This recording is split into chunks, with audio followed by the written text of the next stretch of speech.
Assalamualaikum warahmatullahi wabarakatuh. Di video ini kami akan menjelaskan unsur-unsur alkali tanah. Dalam sistem periodik unsur, golongan alkali tanah terletak pada golongan 2A. Unsur-unsur alkali tersebut bersifat basa dan banyak ditemukan dalam mineral tanah. Unsur alkali tanah terdiri dari barium, berelium, magnesium, kalsium, strontium, dan radium. Radium merupakan unsur radioaktif. Alkali tanah memiliki 2 elektron valensi pada subkulit Ns2.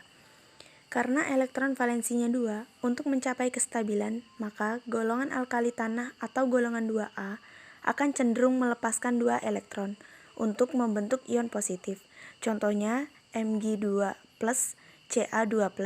Maka dari itu, unsur golongan alkali tanah ini mempunyai bilox plus 2. Sifat-sifat senyawa alkali tanah. Secara fisik, semua logam alkali tanah itu bersifat keras. Dia diperoleh dari elektrolisis lelehan garam halidanya. Ciri khas dari alkali tanah yaitu mempunyai warna nyala. Jika kalian membakar logam ini, maka warna api yang akan dihasilkan akan berbeda-beda warnanya. Sifat selanjutnya yaitu karena alkali tanah mempunyai 2 elektron valensi, energi ionisasinya rendah yaitu 2A lebih besar dari 1A. Golongan 2A merupakan reduktor kuat tapi lebih kuat golongan 1A. Jadi 2A lebih kecil dari 1A. Selanjutnya reaktif yaitu 2A lebih kecil dari 1A. Golongan alkali tanah juga dapat membentuk senyawa basa kecuali berelium. Berelium itu bersifat amfoter, yaitu dapat bersifat asam atau basa. Asam itu H2BO2 dan basa OH2.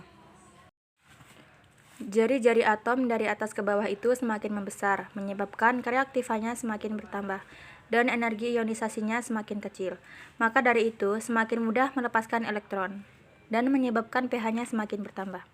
Semakin ke bawah, basa pun semakin kuat. Reaksi-reaksi yang terjadi pada alkali tanah. 1. Alkali tanah bereaksi dengan gas halogen membentuk garam halida.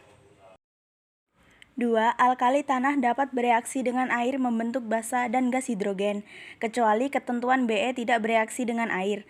Mg bereaksi dengan air tapi harus menggunakan air panas. Sr dan Ca bereaksi lambat dengan air pada suhu kamar. Kelarutan garam alkali tanah. Jika dia dalam senyawa hidroksida MOH2, semakin ke bawah akan semakin mudah larut. Sedangkan dalam sulfat MsO4, semakin ke bawah itu semakin sukar larut. Tapi jika dalam garam karbonat CO3, itu alkali tanah tidak terlarut alias mengendap.